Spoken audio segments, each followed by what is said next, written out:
Good day, everyone. I am Reynaldo P. Bondoc Jr. from BSC 1-4, and I am your reporter for today.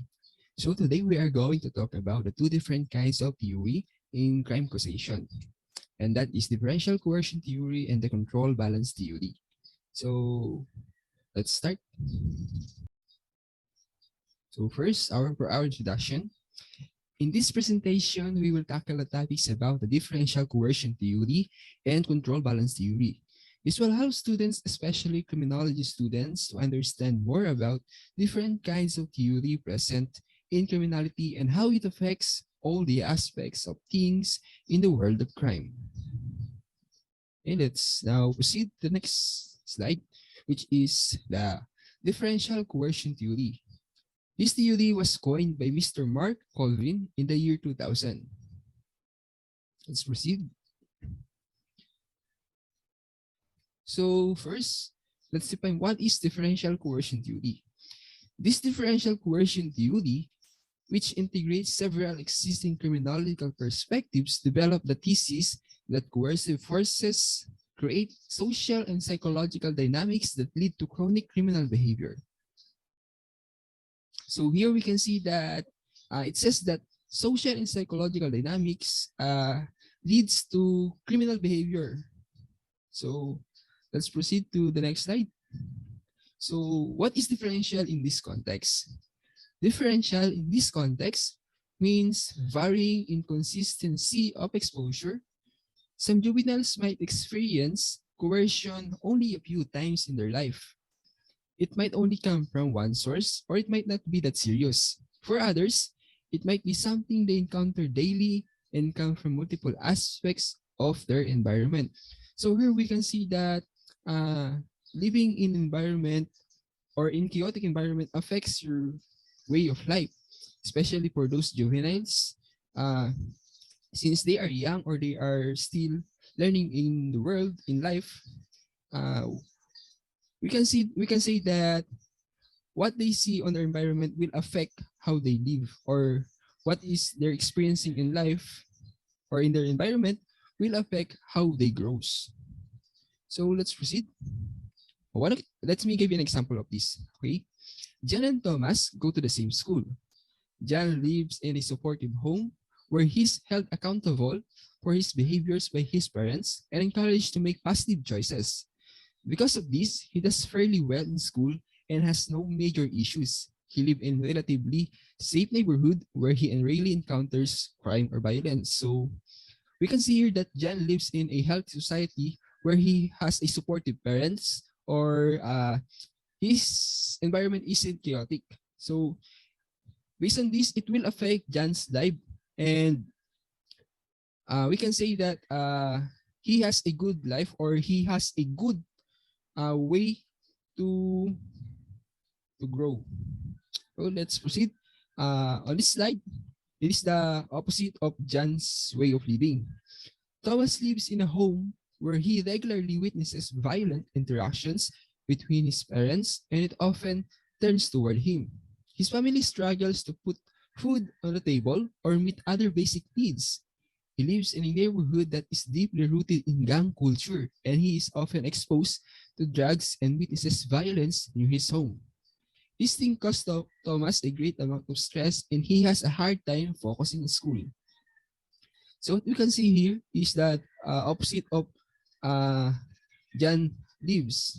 Thomas lives in a chaotic society which affects him in many aspects of his life, especially in his performance in school, because he has a hard time focusing in school because in their home or in his home, he has experienced a lot of chaotic or a lot of problems, like family problems, especially how they live in their daily life because they struggles to put food on their table.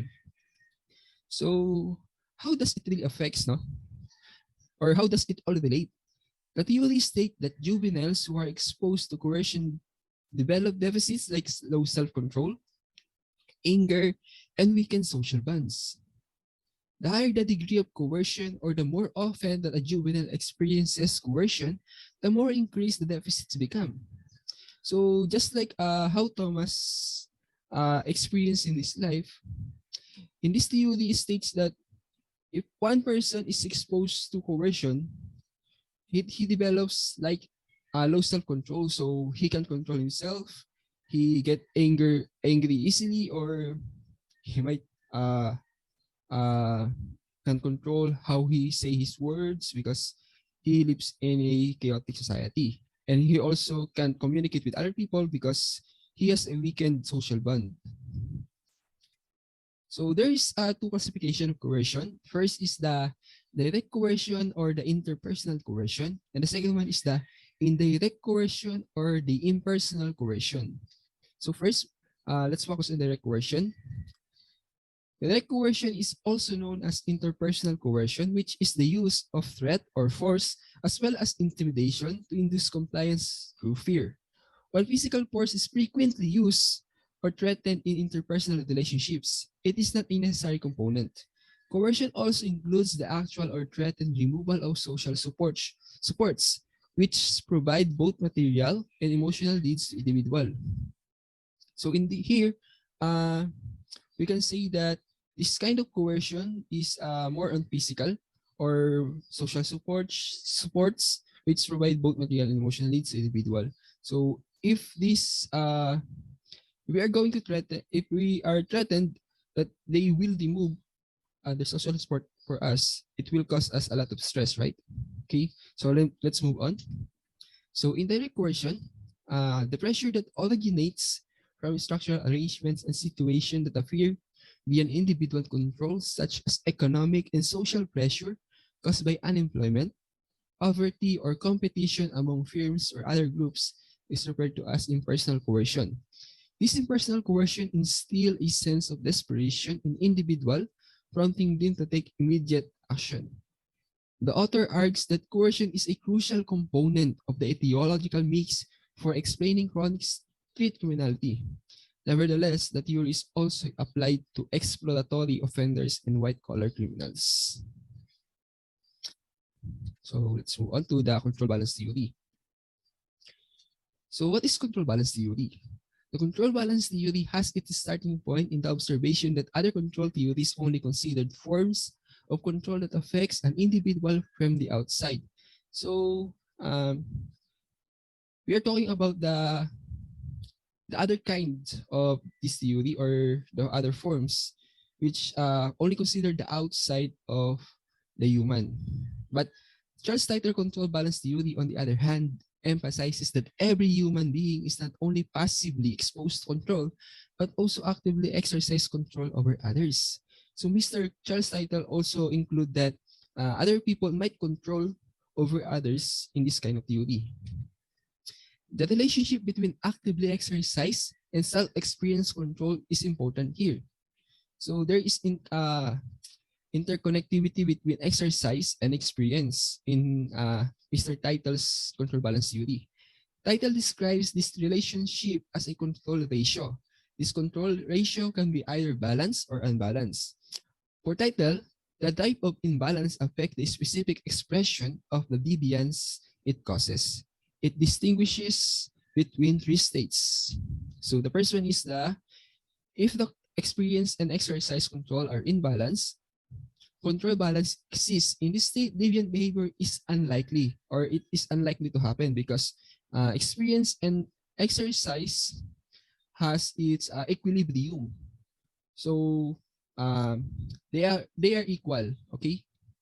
So the second one, if someone exercises more control than he or she experiences, there is a control surplus since he has more control on his exercises. So it is what we call control surplus. In this state, individuals tend to engage in autonomous forms of crime. This refers to acts of a more indirect nature. There are few direct confrontations with the victim. So the third one is, if an individual experiences more control than he or she exercises, there is a control deficit because our experiences control us more than the exercises. Repressive forms of deviance occur. These are characterized by direct confrontations with the victim or the offender more direct victimize his victim or his or her victim. And that's what we call the control deficit. Title assumes that everyone aspires to the highest degree of autonomy possible. In other words, that everyone wants to affect the control relationship in his favor. As a result, an imbalance in the control ratio leads to a proclivity for deviant behavior. If there is a lack of control, deviant behavior is used to compensate for it. If there is a control surplus, on the other hand, there is a temptation to extend it even further. However, a predisposition to deviant behavior alone is not sufficient for this behavior to occur. Two prerequisites must be fulfilled in order for the predisposition to become a motivation for deviance. First, an individual must perceive the control deficit or control surplus and recognize that his own control ratio can be influenced by a certain deviant behavior. The deviant behavior must therefore be regarded as suitable to reduce the deficit or to further increase the surplus. The second one is the individual must experience a negative emotion, especially humiliation.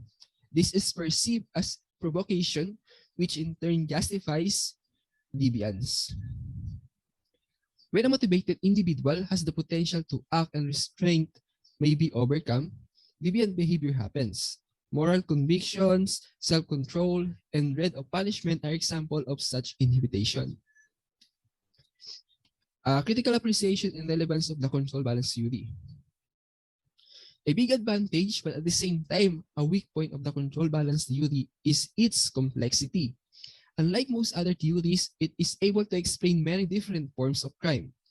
One of the reasons for this is that it integrates other theories and thus provides a framework in which the different factors of effect can be seen in relation to each other. One problem with control balance theory is that its complexity makes it very difficult to evaluate. Title focus on autonomy as driving motivation of people can also be criticized.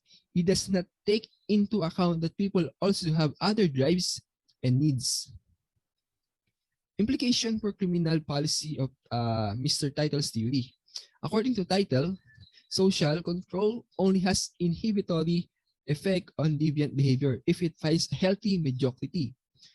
On the one hand, social structure should be strived for in which social control and self-control can be developed in the sense of Hirsch's band theory and Gottfredson and Hirsch's general theory of crime.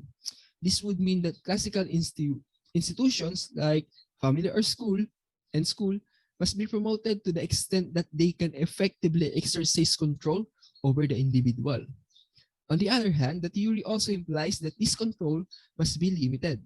Oppression and steep hierarchies which distribute power very unequally should therefore be avoided.